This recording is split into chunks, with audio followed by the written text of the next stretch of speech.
क्या आपने कभी सोचा है, एक ऐसा इंसान जिसकी कोई सेना नहीं थी, कोई महल नहीं था, कोई राजनीति नहीं थी, लेकिन फिर भी उसने दुनिया के इतिहास को दो हिस्सों में बांट दिया। ईसा मसीह के जन्म से पहले और ईसा मसीह के जन्म के बाद। ये सिर्फ एक कहानी नहीं है, ये है एक ऐसा सफर जो चमत्कारों से भरा है, विश्वास से ओत-प्रोत है और बलिदान की मिसाल है। चलिए हम चलते हैं 2000 साल पीछे, उस जमाने में जहां एक गरीब लड़की से शुरू होती है वो कहानी जो आज अरबों लोगों की जिंदगी का आधार है। लेकिन वीडियो शुरू करने से पहले हमारे वीडियो को लाइक और हमारे चैनल माइटी हिस्ट्री को तुरंत सब्सक्राइब कर लें, ताकि हम आपके लिए ऐसी ही वीडियोस लाते रहें। चमत्कारिक जन्म की भविष्यवाणी। मरियम एक साधारण लेकिन धार्मिक यहूदी लड़की थी जो नासरत नामक शहर में रहती थी। हर दिन अपने भगवान की उपासना में लगी रहती थी। लेकिन एक दिन सब कुछ बदल गया। एक प्रकाश फैला और उसमें एक फरिश्ता प्रकट हुआ। ये था जिब्रील। उसने कहा, हे मरियम, तू धन्य है, खुदा तुझसे प्रसन्न है, तू एक पुत्र को जन्म देगी, उसका नाम होगा यीशु। मरियम हैरान थी, मैं तो कुंवारी हूँ, ये कैसे हो सकता है? फरिश्ता बोला, यह खुदा का करिश्मा होगा, ये बच्चा लोगों के पापों का बोझ उठाने आया है। एक अस्तबल में राजा का आगमन। सम्राट ऑगस्टस के आदेश पर पूरे यहूदिया में जनगणना हो रही थी। मरियम और उनके मंगेतर यूसुफ को भी बेथलेम जाना पड़ा। जब वो वहाँ पहुँचे तब मरियम प्रसव पीड़ा में थी, लेकिन सराय में कोई जगह नहीं थी। अंत में उन्हें एक अस्तबल में शरण मिली। उसी रात बिना किसी धूमधाम के, बिना किसी ताज या सिंहासन के, दुनिया के सबसे महान व्यक्ति ने जन्म लिया। उन्हें कपड़ों में लपेटकर चरनी में सुलाया गया। पास ही कुछ गड़रिये अपने जानवरों की रखवाली कर रहे थे। अचानक स्वर्गदूत प्रकट हुए और बोले, डरो मत, आज एक उद्धारकर्ता का जन्म हुआ है, बचपन में भी ईश्वर का प्रकाश। ईसा का बचपन साधारण नहीं था। जब वो 12 वर्ष के थे तो एक बार मंदिर में पंडितों के साथ बहस करने लगे। उनके ज्ञान और समझदारी ने विद्वानों को चौंका दिया। यूसुफ और मरियम ने जब उन्हें ढूंढा तो उन्होंने कहा, क्या आप नहीं जानते कि मुझे अपने पिता के कार्य में होना चाहिए? बपतिस्मा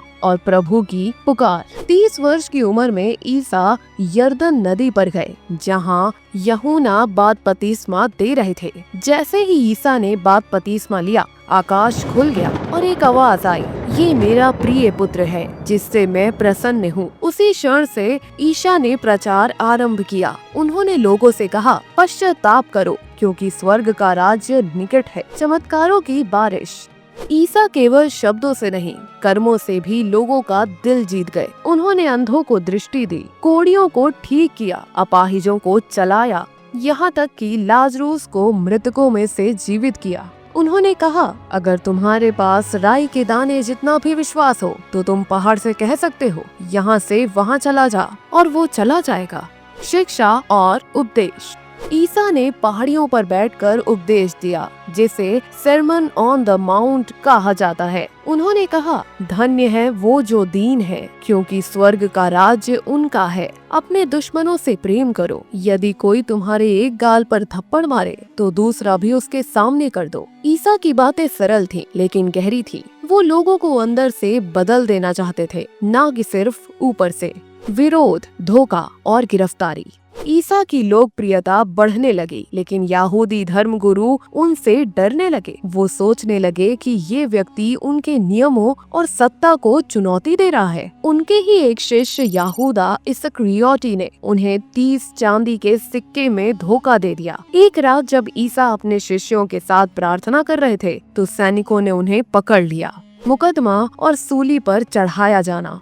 ईसा को रोमनों के पास लाया गया। गवर्नर पिलातुस ने कहा, मुझे इसमें कोई दोष नहीं दिखता, लेकिन भीड़ चिल्लाई, इसे सूली पर चढ़ा दो। ईसा को कोड़े मारे गए, कांटों का ताज उनके सिर पर रखा गया। फिर उन्हें एक भारी क्रूस ढोकर गोगोता की पहाड़ी पर ले जाया गया। वहीं उन्हें सूली पर चढ़ाया गया। उनके हाथों और पैरों में भी कील ठोकी गई। उनकी सांसें धीमी होती गईं और उन्होंने कहा, हे पिता, मैं अपनी आत्मा तेरे हाथ सौंपता हूँ। पुनरुत्थान, मौत पर जीत। ईसा को एक कब्र में रखा गया, लेकिन तीसरे दिन वो कब्र खाली मिली। मरियम मगदलीनी और अन्य महिलाएं आईं, तो उन्हें एक स्वर्गदूत ने कहा, क्यों तुम जीवित को मृतकों में खोजती हो? वो तो जी उठा है। ईसा ने अपने शिष्यों को दर्शन दिए। उन्होंने कहा, शांति हो तुम्हारे साथ। मैं मर गया था, लेकिन अब जीवित हूँ। स्वर्गरोहण और वापसी का वादा। 40 दिन तक वो अपने अनुयायियों के साथ रहे,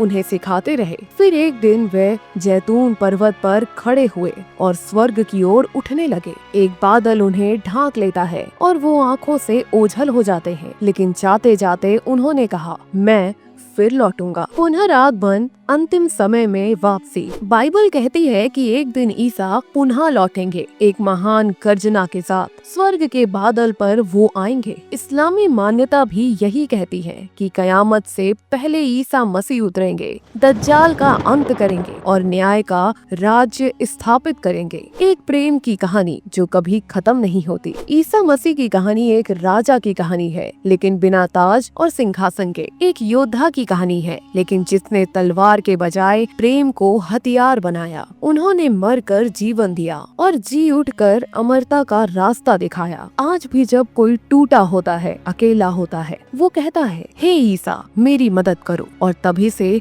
फिर कहानी शुरू हो जाती है, एक नए दिल में, एक नई उम्मीद के साथ। वीडियो के आखिर में आपसे गुजारिश है, अगर आपको ये वीडियो पसंद आया हो तो इसे लाइक करें और शेयर जरूर करें, और ऐसी ही दिलचस्प और ऐतिहासिक वीडियो के लिए हमारे चैनल माइटी हिस्ट्री को सब्सक्राइब करना ना भूलें।